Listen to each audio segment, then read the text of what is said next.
Sugeng enjang para sutresna ingkang minulya. Sugeng kepanggihan malih kalian Teguh Rahayu Slamet channel ingkang selalu tresna setia berbagi kawruh pangerten dan pengalaman laku menjalani semua ajaran-ajaran luhur dan selalu berbagi kawruh pangerten serta pengalaman laku menjalankan ilmu hak, ilmu hakikat, ilmu hikmah, juga selalu berbagi kawruh pangerten dan pengalaman laku menjalankan laku kasampurnan hidup, laku kumpul nunggal suci, laku wahyu ponco gaib, laku wahyu eko buwono. Semoga perjumpaan kita di pagi ini masih sama seperti kemarin-kemarin, kita selalu kanugrahan kenikmatan yang sangat agung, yaitu kenikmatan berupa kesehatan, seger waras dan tawil umur kepada diri kita sekeluarga. Maka dari itu kenikmatan yang agung itu patut dan layaklah untuk kita syukuri selalu, minimal dengan mengucapkan kalimat alhamdulillahirabbil alamin, atau selalu tansah berpuji syukur kehadirat Tuhan ingkang Maha Suci, Tuhan yang Maha Esa, karena selalu menganugerahkan anugerah yang begitu agung kepada kita sekeluarga. Para setresna ingkang minulya, di pagi ini kita sudah menginjak pada episode 005, di mana episode keempat episode yang sudah Koko wedarkan kemarin adalah babakan yang berkaitan dengan kesejatian utawi hakikat pangerten, lungguhe pangerten secara sejati, lungguhe pangerten secara hakikat. Lah, untuk episode 005 ini Koko berharap kita sudah memulai untuk ngicipi praktek untuk lakunya.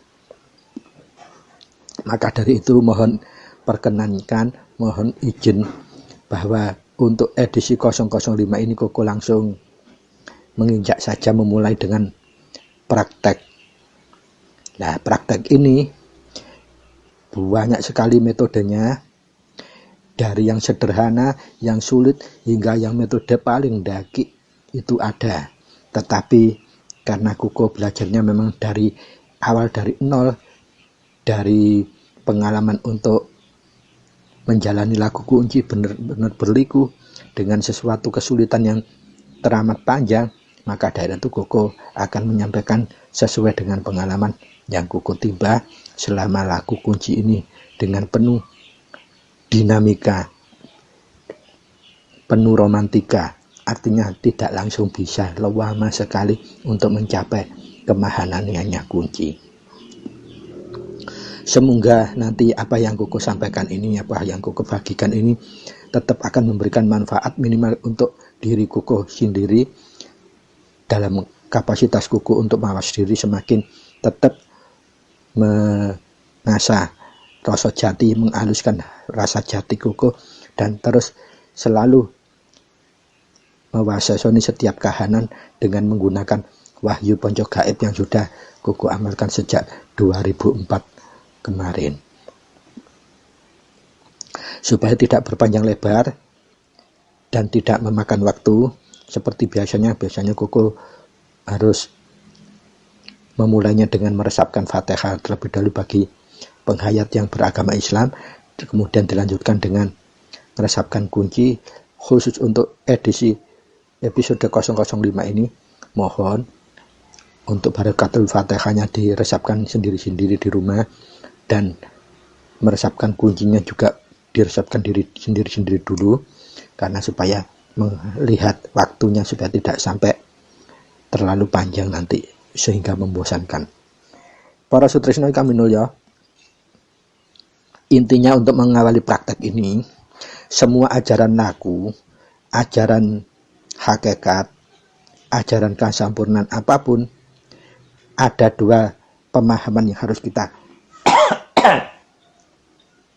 Masya Allah, harus kita sadari, Pertama, pemahaman yang hanya bisa untuk kita yakini, kita imani, dan kita jalankan. Karena apa yang kita yakini dan kita imani dan kita jalankan saja ini kalau di otak-otak dengan cara nalar, kita tidak akan jumbo, nalar kita tidak akan gatuk. Maka dari itu, formula setiap ajaran luhur, setiap ajaran hakikat, pasti ada dua tipe ini, yaitu pemahaman yang harus kita yakini saja, kita imani saja, langsung terus kita amalkan. Dan yang kedua, pemahaman yang perlu pangerten dilungguhna pangerten kawruhnya, kayak yang di edisi 001 sampai edisi 004 yang kemarin.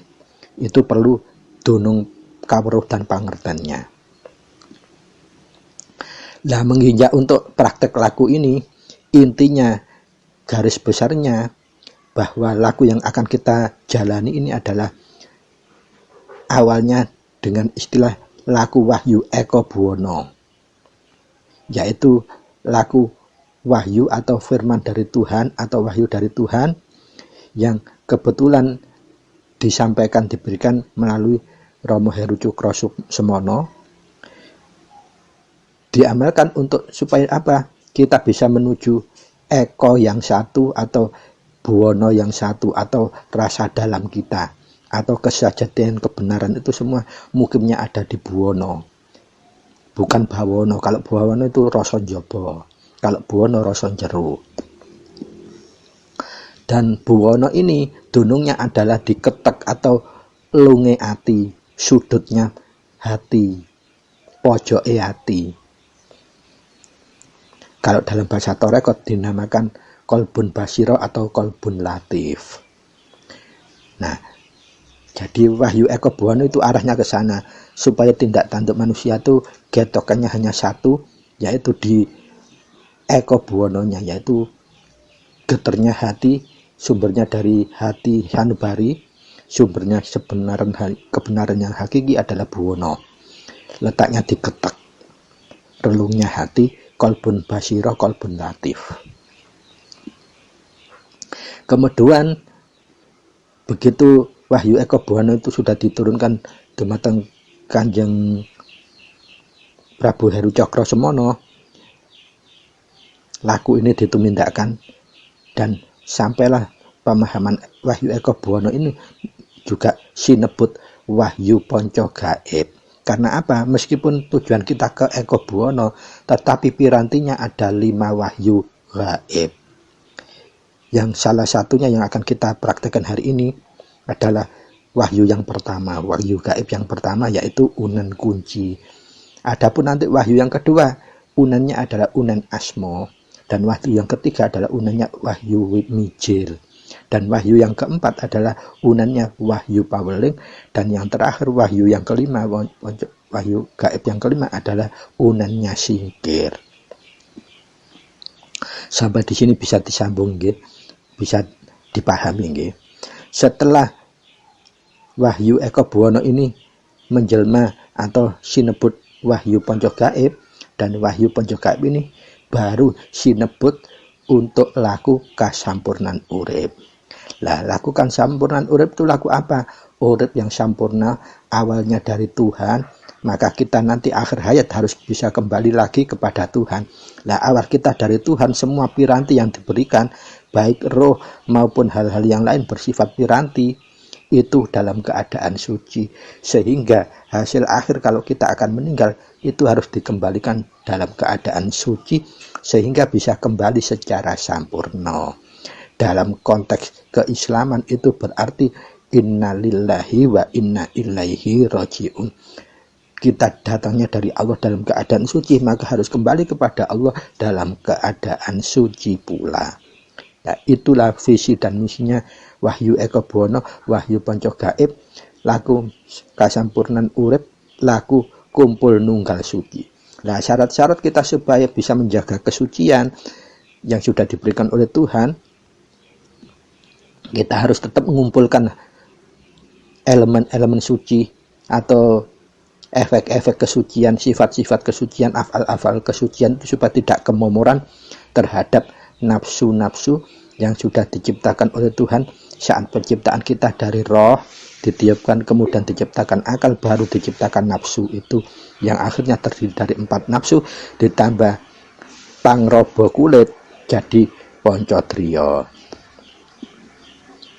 Dan tugas kita untuk laku kumpul nunggal suci itu supaya kesucian itu tetap terkumpul, tidak kemomoran terhadap nafsu, tidak kegeret terhadap nafsu.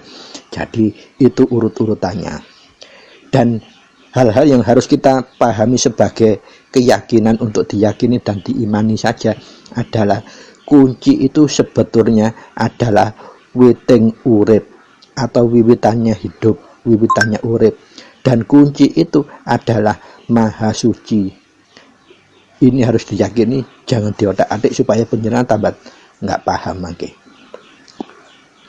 Dan yang ketiga, kunci itu langgeng atau abadi. Dan kunci kumpul nunggang suci itu juga artinya Rama dalam tulisan huruf besar semua. Apa itu Rama? Kemarin Kuku sudah singgung ya. Urip itu apa? Kuku sudah singgung. Dan kunci itu juga artinya adalah mono dalam tulisan huruf besar semua. Apa itu urip, apa itu Rama, apa itu mono, kemarin Kuku sudah singgung. Jadi nggak usah diulas kembali. Dan kunci itu kalau sudah terkumpul witing urip, kita sudah paham maha suci, kita paham abadi dan langgeng, paham Rama dan paham mono, maka kunci tersebut menjadi hak asmonya putra. Sehingga setelah kita benar-benar resmi menjadi asma putra kunci itu tersebut, kalau dilakukan kita bisa menyibak tabir wadining urip. Lah wadining urip utawa rahasia hidup kalau secara biologis dilambangkan adalah alat kemaluan laki-laki dan perempuan. Kalau secara biologis. Nah, kalau secara hakiki wadinya urip adalah kasampurnan urip, kesucian yang benar-benar tetap terjaga suci. Itulah adalah hakikat laku wahyu eko bono, wahyu ponco gaib, laku kasampurnan ngawurip, laku kumpul nunggal suci. Maka para setrisno kang minulya, mudah-mudahan kali ini Koko tidak menyampaikannya terburu-buru ya, masih bisa diikuti ya. Sebetulnya tetap pelan kok. Dan insya Allah tetap bisa nyambung ya. Jadi pengertian yang harus kita yakini, kita imani dan kita jalankan itu tadi pengertian hakikatnya kunci. Para sutresna ingkang minulya. Jadi kalau kita mempertanyakan apa itu hakikat kunci, sebenarnya kunci bisa dijabarkan dari pemahaman keyakinan keimanan yang harus diyakini saja seperti itu. Jabaran sederhananya seperti ini. Dan jadi kunci ini bukanlah merupakan arti kata dalam bahasa Inggris key yang artinya kunci.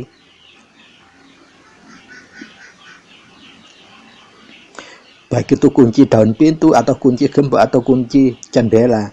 Pemahamannya bukan seperti itu. Tapi tetap kenapa dilambangkan seperti kunci? Sudah terlanjur dilambangkan seperti kunci. Bahkan kalau orang Jepang pun nyebutnya bukan koncia, atau orang Inggris bukan nyebutnya key, tetapi tetap kunci. Artinya apa? Kunci ini bahasa rasa, bahasanya hidup, bukan bahasanya manusia. Orang lain pun Jawa, Madura, Sunda, Jerman, Inggris, Belanda, kalau Suriname, kalau menyebutnya ini tetap laku apa? Laku kunci. Jadi pemaknahan arti bahasa hidup, bahasanya rasa.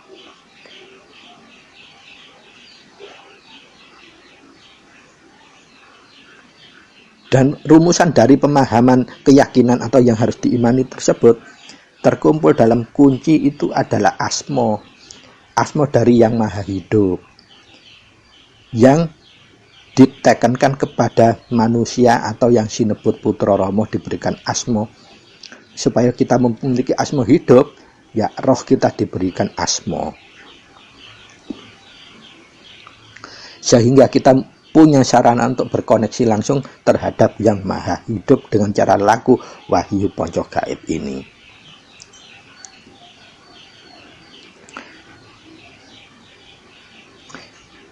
Dan pemahaman yang maha hidup ini adalah kunci ini merupakan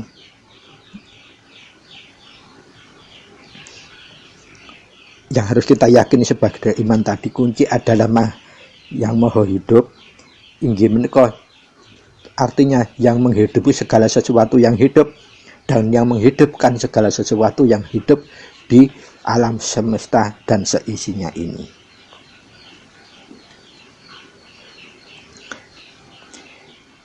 Dan seperti Koko yang sudah aturkan di edisi 001, bahwa kunci ini bukan merupakan ajaran agama baru, bukan ajaran kebatinan yang baru, bukan merupakan ajaran partai politik, bukan merupakan ajaran golongan atau kelompok.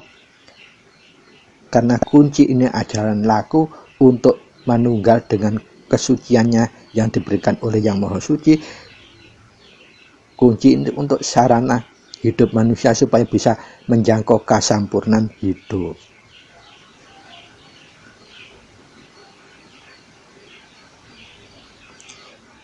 Dengan kata lain, kalau kita laku kunci, maka kita seperti halnya laku manunggal dengan kesucian kita sendiri yang diberikan oleh Tuhan Yang Maha Suci dengan cara memanunggalkan rasa atau nurani kita, atau intuisi yang paling dalam kita, atau bahasa syariatnya atau bahasa Islamnya qalbun basiroh, qalbun latif kita, dimana qalbun basiroh dan qalbun latif itu tidak akan pernah menyuarakan yang tidak benar. Maka dari itu kunci disebut juga laku manunggal romo. Manunggal Romo itu apa yang Kuku sudah pernah singgung di edisi sebelumnya. Romo itu berasal juga memang dari asa rasa manunggal, dan juga Romo itu bisa juga bermakna roh yang benar-benar manunggal dengan rasa kita ini, dunung di rasa kita, sehingga kita lakunya hidup dalam patokannya selalu manunggal dengan rasa, manunggal dengan moho hidup, manunggal dengan kesucian. Kita terhindar tidak akan dipengaruhi lagi dengan angan-angan, tidak lagi dipengaruhi dominasi dengan ponco driya atau ponco indra, dan kita tidak akan mungkin lagi didominasi dengan lakunya budi pakarti. Sampai di pemahaman yang harus diyakini ini sudah nyambung ya, para sutresna ingkang minulya. Jadi untuk kunci yang Wahyu angka 1 ini, si debut kunci ini juga bukan merupakan bacaan, bukan merupakan mantra, bukan merupakan mel-melan. Tapi kenapa kok berbentuk tulisan yang bisa dibaca, diresapkan? Para sutresna ingkang minulya, karena kunci itu adalah dari Yang Maha Suci, Yang Maha Hidup, yang Maha Gaib, dan kunci ini juga untuk nata sesuatu hidup yang gaib. Maka kunci ini kalau diberikan kepada manusia, lah manusia ini fisiknya tidak gaib, kasat mata, indranya juga tidak gaib, di pintunya ada di mata, ada telinga, ada di hidung, ada di mulut, ada di bibir. Maka dari itu kunci ini supaya benar-benar syariatnya bisa dijalankan, dibentuklah seperti ada unannya. Nah, karena kunci ini tidak diberikan ke hewan, maka bunyinya kunci tidak berbunyi seperti suaranya hewan atau suaranya satu galak yang lain, tapi kunci ini berbentuk tulisan yang bisa dibaca dengan rasa hati. Karena apa? Wahyu ini gaib, tapi yang menerima, yang menjalankan bukan hal gaib, tapi manusia nyata, sehingga syariatnya harus diwujudkan dalam bentuk kunci yang berupa unan-unan ini. Jadi semuanya sudah nyambung cetha nggih para sutresna ingkang minulya. Karena kunci ini memang bukan merupakan bacaan ataupun mel-melan, maka untuk pertama-tama syarat kita mau menjalankan kunci, hafalkanlah dulu unan-unan kunci ini secara hafal yang benar-benar sampai hafal di luar kepala. Itu syaratnya. Karena apa?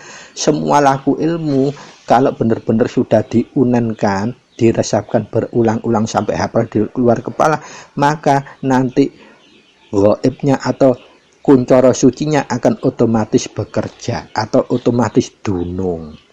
Tanpa hafal di luar kepala, maka yang akan datang, memicu datang adalah gaib-gaib dari luar yang akan menggoda kita, sehingga hasil kita nanti koyok-koyok rumangsa koyok iya saja. Para sutresna ingkang minulya, monggo dilajengaken, mudah-mudahan masih tetap bisa nyambung nggih. Untuk menjalankan kunci ini, panjenengan harus membiasakan meresapkanipun. Meresapkan itu artinya apa? Dibaca lewat mata tapi tidak disuarakan, tetapi hatinya seperti membaca. Telinga dalam kita ikut mendengar, tapi mulut kita tidak bersuara. Bibir kita tidak boleh ikut bergerak. Bagaimana cara melatihnya? Yaitu tadi dihafalkan di luar kepala dulu, kemudian nyoba dibaca dengan mata hati, dirasakan dengan rasa, sehingga dalam menjalankan kunci ini, untuk bisa mahananinya masuk dunung dalam jiwa dan raga kita, pertama nggih menika kita harus, kalau ada apa-apa atau tidak ada apa-apa, resapkanlah kunci atau dibiasakan sambil apa saja kita getarkan dalam hati kita, dibaca dengan rasa kita. Kunci ini diulang-ulang sambil aktivitas apapun, supaya apa? Rasa ini loh meresap dalam jiwa raga kita. Yang kedua, untuk membiasakan tersebut harus kita lakukan setiap akan tidur maupun begitu bangun tidur. Yang pertama tadi, untuk cara membiasakan supaya rasa ini bisa muncul getarnya atau neresepnya, harus ada apa-apa kunci, tidak ada apa-apa kunci. Jadi setiap gerak dan langkah wes sambil kunci ya, digetarkan dalam hati, dibaca dengan rasa. Yang kedua, begitu mau tidur dan begitu bangun tidur langsung kunci, panjenengan resapkan kunci itu. Dan yang ketiga, kalau kita menghadapi sakwasangka nite hati, usie hati, usie mana, usie pikiran, langsung resapkan lagi juga kunci. Bertemu dengan kahanan yang kita juga ada ragu, ada khawatir, ada bingung, ada wedi, resapkan kunci. Ada demo, loh kok moro-moro udan dawur kate gluduk, resapkan kunci. Ada demo, ada bencana, ada banjir, ada mau berdek-berder dan sebagainya, ada angin topan, ada gejala bencana alam, resapkan kunci dalam hati dengan penuh keyakinan dan diresapkan, benar-benar ngeresapkan sampai sekujur jiwa raga kita.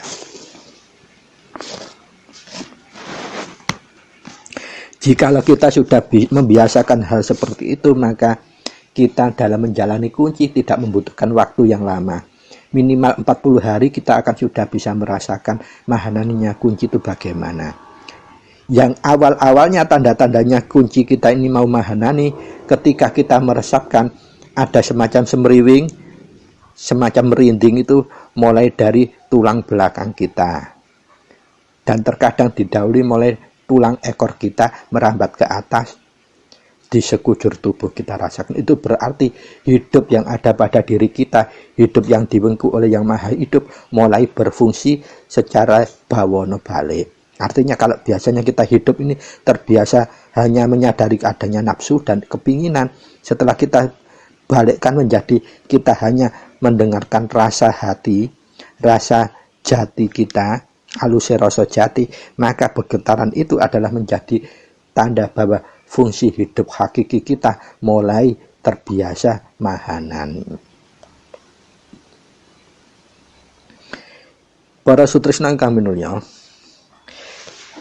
lalu berikutnya, kalau pertanyaannya harus kita jawab, bagaimana sikap kita kalau menjalankan, meresapkan kunci Wahyu Panca Gaib angka 1 ini, para sutrisno ingkang minulya,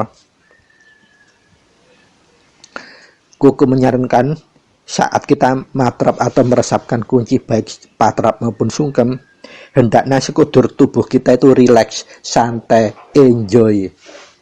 Nah, untuk latihan kita tidak harus langsung sesuai dengan patrap, duduk kayak anggrek-anggrek, kemudian jari-jari ditelungkup, masing-masing ketemu jempol, telunjuk ketemu telunjuk, jari tengah ketemu jari tengah, sampai jari kelingking ketemu jari kelingking, seperti orang mau manembah atau bertapa itu. Tetapi ujung jari jempol itu disentuhkan pada lubang hidung, bawahnya lubang hidung, kemudian jari telunjuk ditempelkan kepada fusuh atau angan, letaknya angan-angan. Kalau dalam film India itu selalu dikasih titik merah di atas hidung itu.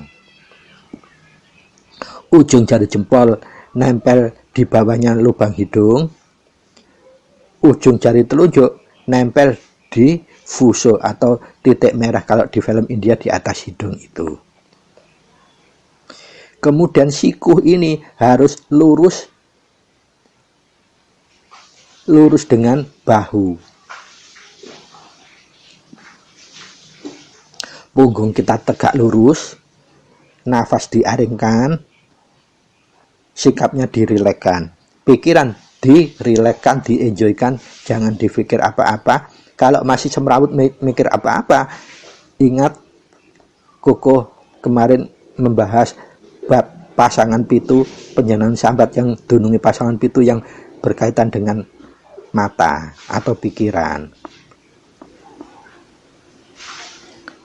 Namun jangan khawatir para sutrisno, untuk periode berikutnya Koko akan memperjelas bagaimana cara laku selengkap urut-urutannya supaya kita bisa memperoleh matrap atau meresapkan sungkem yang mahanani menggunakan Wahyu Panca Gaib, baik Wahyu angka 1 sampai Wahyu angka 5.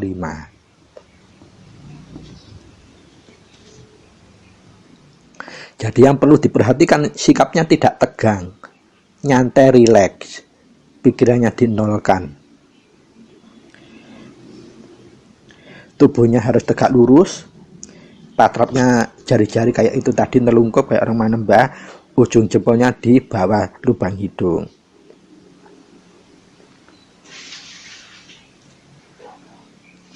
Tetapi kalau saat kita meresapkan kunci waktu menghadapi ada demo, ada situasi apapun di luar, kita tidak perlu harus patrap seperti itu. Dengan sambil jalan tidak apa-apa, sambil duduk, sambil ngetuat apa-apa, tidak. Yang penting hati dan rasa kita connect untuk meresapkan tersebut. Jadi yang membaca bukan mata, bukan mulut, tetapi hati dan jiwa kita, hati dan rasa kita.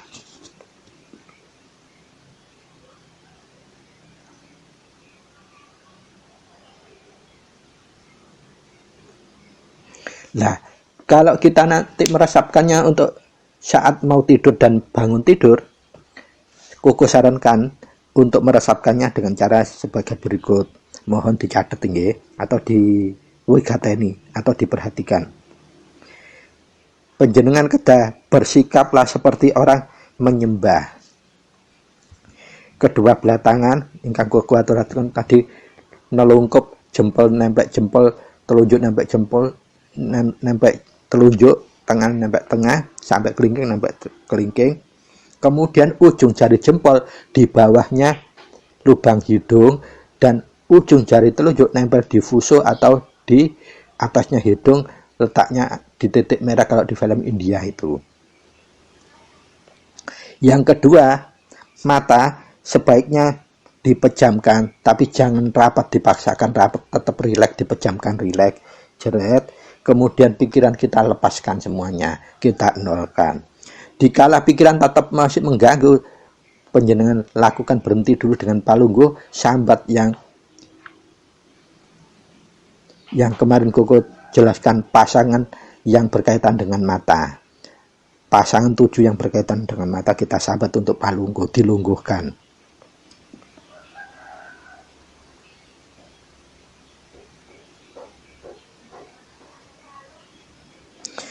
Nah ini yang paling penting, biasanya kalau meresapkan akan tidur dan bangun tidur, saat kita meresapkan tangan kita seperti ditarik kiri kanan bahkan ke depan ke belakang.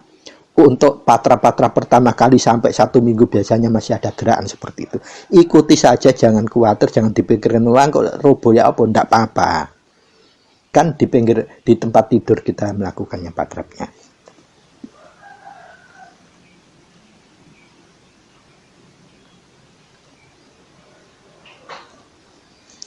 Tetapi kalau seandainya kita tidur itu nginep di rumah keluarga atau saudara atau teman yang lain, ada orang lain di situ yang bukan penghayat, sebaiknya matrapnya nggak usah pakai patrap sikap yang resmi seperti itu. Supaya apa? Menghindari fitnah, supaya menghindari caci maki atau salah paham.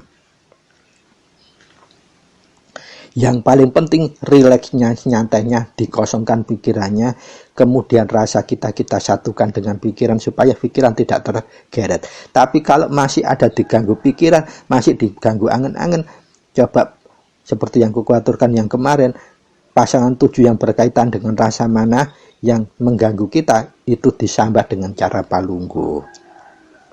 Disambat, dipalunggukan 2 kali, 3 kali, insya Allah pasti sudah lerem. Kemudian untuk pertanyaan, jika laku kunci, patrap kunci itu kita patrap berapa kali? Para sutresna ingkang minulya, idealnya wanci. Rama semono ngendika lek matrap kunci iku balenono ping 7. Tujuannya apa? Supaya 7 lapis raga itu sama-sama ikut manembah atau ikut matrap. Tetapi yang sering terjadi, apalagi masih kita awal-awal untuk belajar, kok moro-moro lho aku mau wis ping pira ya. Nah, kalau sudah ada ragu-ragu gitu jangan dilanjutkan, enggak apa-apa, sudah berhenti. Itu sudah berarti yang maha hidup sudah menegur kita, wis iku cukup, ojo mbok angen-angen ben gak kegeret angen-angen. Jadi yang kita pikir angen-angen wis ping pira nih. Nah, itu kalau penjenengan umpan lho tibane wis ping 3 tapi kita kok ragu, kita berhenti, baru kita berhenti, kita ungelkan biasa kunci dengan cara disuarakan 1 kali. Itu sudah berarti maksudnya kita sudah membaca sampai 7 kali. Artinya maha hidup itu bukan desa, maha sempurna, maha tahu dan maha mengerti keadaan. Jangan dipaksakan diri, maha hidup itu seperti kita yang punya keterbatasan, juga kedunungan lali dan salah. Tidak ya. Nah, kalau kita sudah menjalankan hal-hal seperti itu tadi, yang seperti ku aturkan, sarankan, insya Allah laku kita segera mahanani. Tapi di video kuku, insya Allah video 19 kalau nggak salah, tata cara kalau kita berkali-kali menjalankan kunci itu nggak bisa mahanani, bagaimana caranya ada di video kalau nggak salah 019. Nah, nanti kalau memang waktunya memungkinkan, di lain edisi episode kuku akan memberikan solusi berkaitan dengan babakan-babakan kendala-kendala eksistensial atau kendala-kendala yang sifatnya insidensial yang sering dijumpai para kadang maupun para putra romo. Itu bagaimana solusinya. Yang paling penting yaitu tadi kita rileks, jangan ditegangkan. Kemudian yaitu tadi membiasakannya ada apa-apa kunci, tidak ada apa-apa kunci, terus mau tidur dan bangun tidur, ketika bepergian hati kok gak enak, segera patrapkan kunci. Kita mau menemui keraguan, kekhawatiran, takut dan sebagainya, langsung patrapkan kunci. Dan insya Allah itu akan segera menyatu pada diri dan kehidupan kita, kemahananian kunci itu. Pertanyaan mendasarnya, kira-kira kalau kita laku kunci itu tanda-tandanya mau mahanani atau tidak itu bagaimana? Para sutrisno ingkang minulya, perlu diperhatikan sebagai catatan dalam garis tebal. Untuk tanda-tanda kita, kunci kita itu mahanani atau tidak itu bisa kuku aturkan sebagai berikut. Ini berdasarkan pengalaman kuku ya. Tapi semua laku kunci itu laku mahardika, artinya laku yang merdeka. Dan pemaknaan merdeka yang kedua adalah laku pribadi. Satu penghayat dengan penghayat lain itu pembuktiannya tidak akan pernah sama. Karena apa? Memang kodrat irodatnya itu juga berbeda. Tanda-tanda mungkin nanti bisa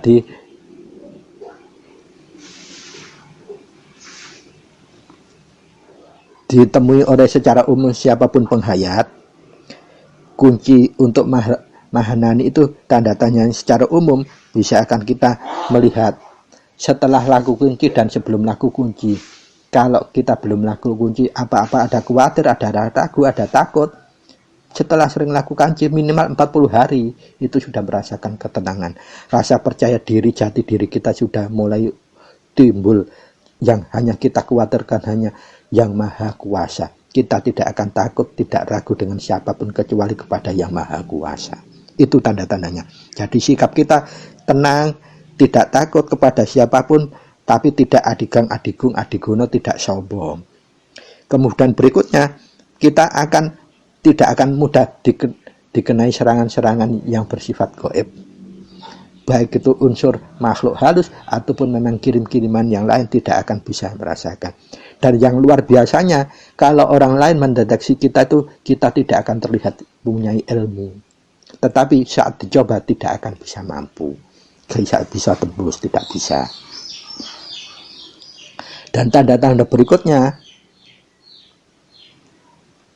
kalau kita merasa, loh aku melakukan kesalahan, langsung buru-buru kita mendahului minta maaf.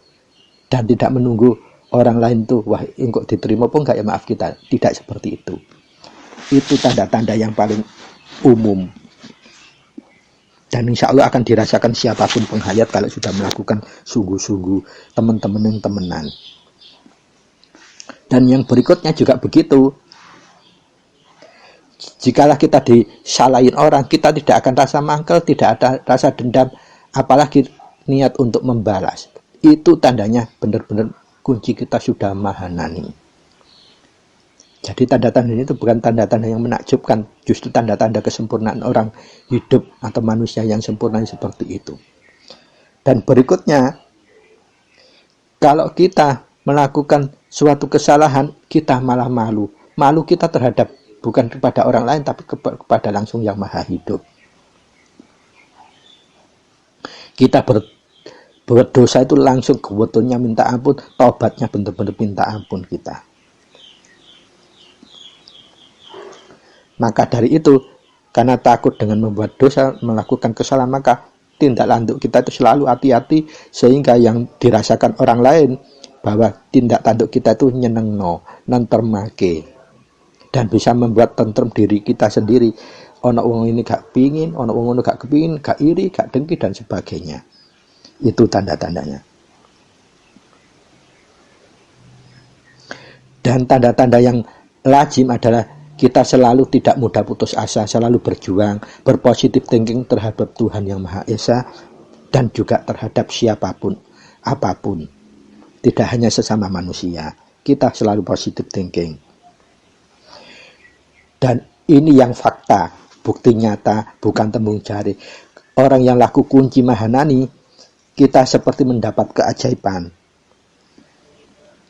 Kebiasaan ilmu-ilmu yang selama ini kita tidak rasakan memiliki, tahu-tahu kita memiliki, tahu-tahu kita menguasai, dan tahu-tahu kita bisa menjalankan. Termasuk pengetahuan-pengetahuan yang lain. Itu tanda istimewa mahananinya kunci. Dan juga yang tidak kalah pentingnya, aura positif akan muncul ketika kita sudah mahanani menjalankan kunci ini. Dari kuncoro mahananinya kunci terlihat juga dalam aura yang bisa berwibawa, bisa juga nyungkani, bisa juga menyejukkan orang lain. Orang lain melihat kita itu seneng ayam gitu loh. Kemudian seperti ada kita tuh berwibawa, disungkani. Tapi kita tidak menginginkan itu semua secara otomatis, karena anugerah langsung dari Yang Maha Suci. Para sutresna ingkang minulya. Makanya dari apa yang Kuko sampaikan itu tadi, kalau kita ingin menjalankan kunci itu supaya mahanani, lakukan seperti yang Kuko sampaikan itu adalah pengalaman menjalani kunci yang membutuhkan waktu yang tidak sedikit, sangat romantika, liku-likunya panjang sekali. Dan insya Allah semua kalau jalankan dengan penuh keikhlasan, dengan cara itu tadi, membiasakan itu tadi, ono apa-apa kunci, ora ono apa-apa kunci, tiap akan tidur dan bangun tidur langsung kunci. Kemudian kita juga selalu berbuat positive thinking kepada Tuhan dan positive thinking dengan siapapun, maka kunci itu mahannya akan segera meresap dalam kehidupan kita. Para sutrisno ingkang minulya, ini juga sebetulnya tips pribadi dari Kuko. Ketika kita mendapati dinamika laku kunci kok gak mahanani kok gak sok ngenak nanggi awak, kok gak sok kayak klop-klopose, Kuko bisa bagikan ini pribadi lo ya. Supaya apa?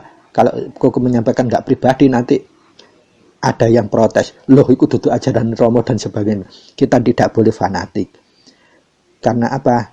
Tuhan yang Maha Esa itu moho, bukan deso. Jadi apapun upaya kita, selama itu positif, insya Allah ada nilainya. Dan Tuhan akan memperhatikan, oh ada ikin kelemahan ini, ditutupi kelemahan kita, disempurnakan, diberikan kesempurnaan oleh Gusti Ingkang Maha Suci sendiri. Apa itu? Para sutrisno ingkang minulya, Kuko nyuwun gunging pangaksami, mbok bilih wonten ingkang merengaken, lho iku lak udu ajarane Rama. Nah, Kuko nyuwun gunging pangaksami, nanging faktanipun Kuko nglampahaken dengan cara seperti ini, akhirnya bisa menemukan kemahanan kunci itu benar-benar di luar dugaan kita.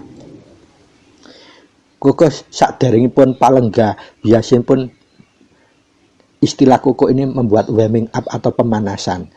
Pemanasan itu tujuan apa? Ngelerepake nafsu-nafsu yang ada di dunung di jiwa raga Kuko. Nafsu 4 Kuko dan segala sesuatu yang bisa kemerusuk, menjauhkan diri kita daripada rasa jati.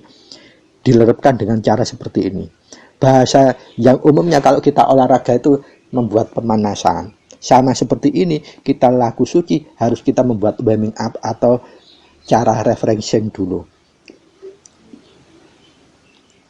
Ingkang pertama, Kuko selalu mengajak rohnya Kuko itu supaya tetap madep mantap. Dengan unen seperti ini, mohon dicatat saged.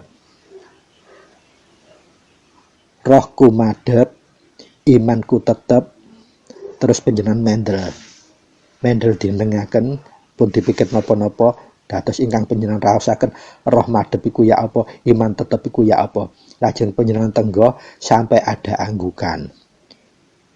Berapapun kalau tidak ada anggukan, panjenengan tetap kendel kemawon. Panjenengan tetap meneng berhenti kemawon, diam saja. Setelah ada anggukan, baru panjenengan nyambat malih. Kanjeng Ibu Bumi, Semoro Bumi, ingsun sahyang bagian ilas, sahyang bagian ilir, ngaturaken sembah sungkem pangabekti, kula tansah pinaringan teguh rahayu slamet, tentrem. Panjenengan bisa 1 kali saja, panjenengan ulangi 1 kali, 3 kali malah bagus. Ini pemanasan lho nggih. Sabibaripun pemanasan ingkang pertama, kita nyambat dengan apa? Kanjeng Ibu Bumi atau unsur tanah kita yang ada di raga kita, dan bumi yang setiap hari kita injak ini, kita sambat juga supaya bisa membantu ngedohkan semua nafsu yang akan mendekati kita. Yang kedua, kita juga ngajak-ngajak Bopo Angkoso atau yang menguasai jagat udara. Unanipun kados ngaten.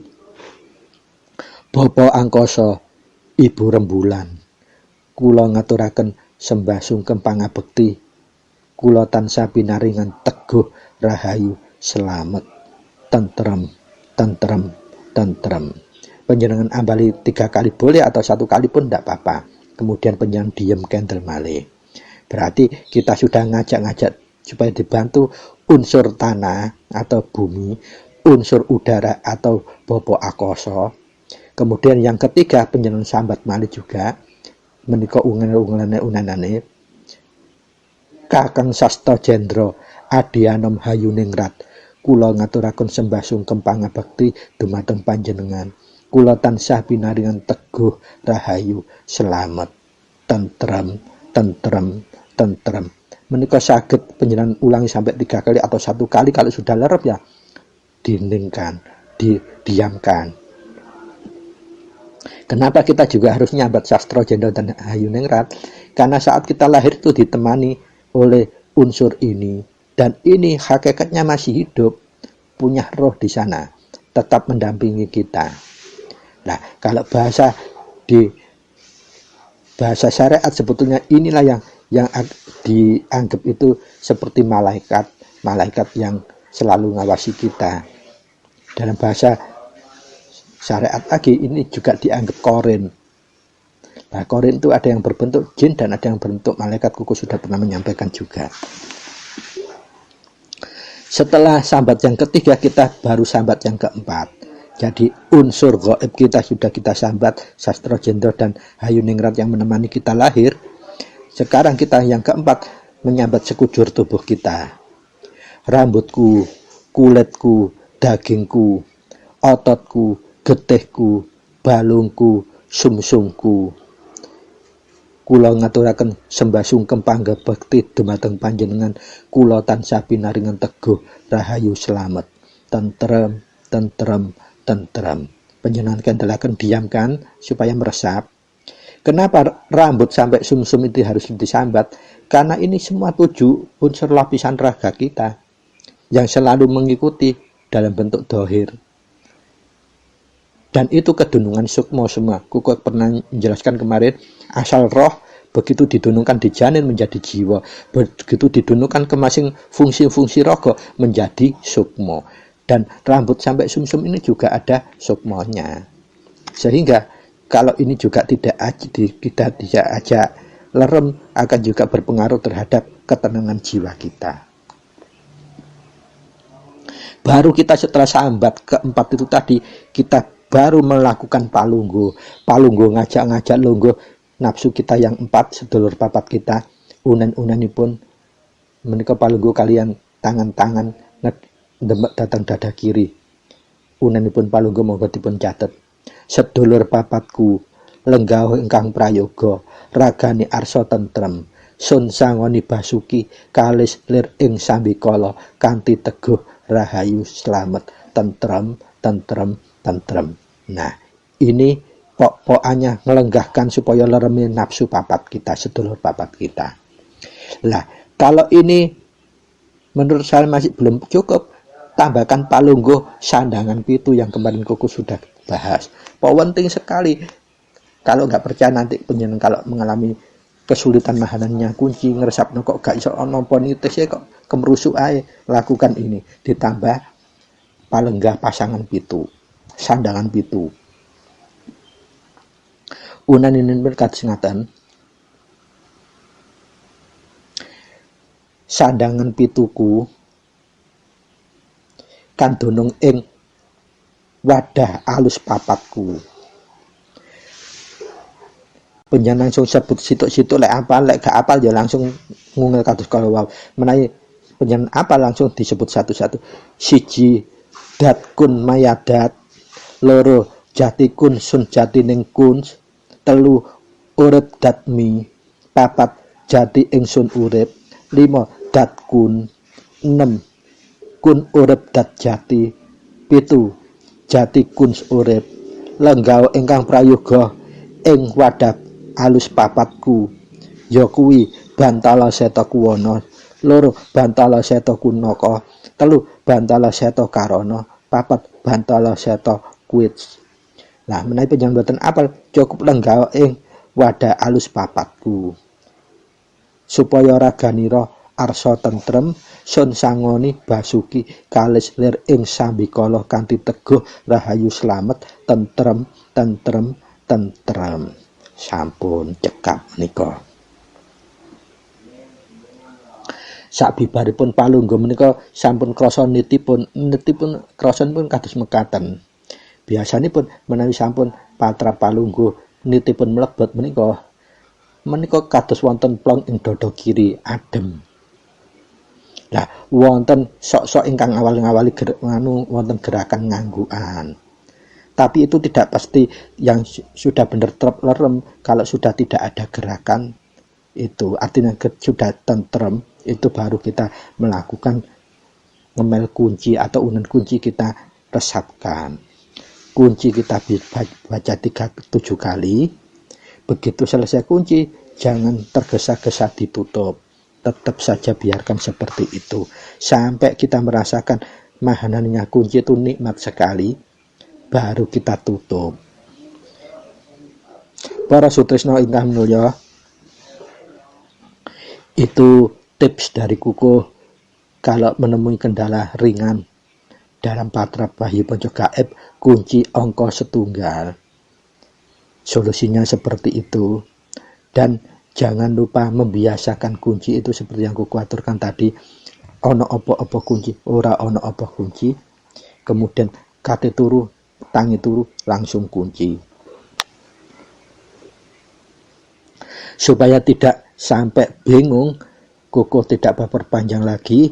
Insya Allah makin dipun sambung dalam edisi berikutnya supaya kita semakin jelas bagaimana cara menjalankan, mengamalkan Wahyu Panca Gaib, wahyu ingkang angka pertama ingin memberikan kunci supaya bisa mahanani. Sebetulnya Kukuh juga sudah memberikan tips atau berbagi bagaimana menjalankan kunci. Kalau kita banyak kendala, cara lain juga Kukuh pernah aturkan menggunakan talinya urip atau mengelola nafas kita, diaringkan, dialuskan. Jadi fokus pikiran kita bukan melayang ke lain-lain, tapi kita mendengarkan seperti nafas kita itu kita dengarkan mengalir dalam pembuluh darah kita. Apakah itu bisa? Nah, kalau kita bicara secara syariat kita mungkin tidak bisa, tapi kalau penjenengan melakukan nanti akan juga terkejut, loh kok sampai kerungu aliran nafas kita yang mengalir dalam darah sekujur tubuh kita itu nanti.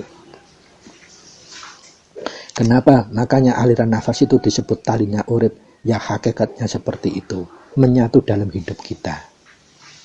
Pramila para sutresna ingkang mulya, supados boten beki langsung kakean apa yang Kukuh sampaikan, mangke dicicil malih, diangsur malih, dilengkapi malih, disempurnakan lagi dalam episode yang berikutnya. Makanya kalau ada sesuatu yang Kukuh sampaikan kurang berkenan, contohnya seperti itu tadi, untuk warming up atau pemanasan supaya kita bisa ngeleremkan rasa jati kita itu, nafsu papat kita, sedulur papat kita itu, kita juga menyambat kepada 4 yang itu tadi, mulai dari Bobo Angkasa, Ibu Pertiwi, mulai hingga sampai 7 lapis raga kita. Supaya apa? Semuanya itu kedunungan sukmo. Kalau tidak seperti itu, mungkin bisa efeknya mengganggu kelereman kita, ketentraman kita. Dan memang seperti itu yang Kukuh waktu belajar dulu melakukan warming up-nya. Sehingga, wih kok wangan mahanin begitu melakukan seperti itu kok enak, nemu enaknya. Tidak ada penggoda-penggoda lagi. Bisikan berisik dan sebagainya mudah dileremake. Kirang langgungnya mohon maaf, sabar-sabarnya. Terima kasih atas perhatiannya. Billahi taufiq wal hidayah, biridha wal inayah. Wassalamualaikum warahmatullahi wabarakatuh. Sugeng pepanggihan malih wonten edisi selanjutnya.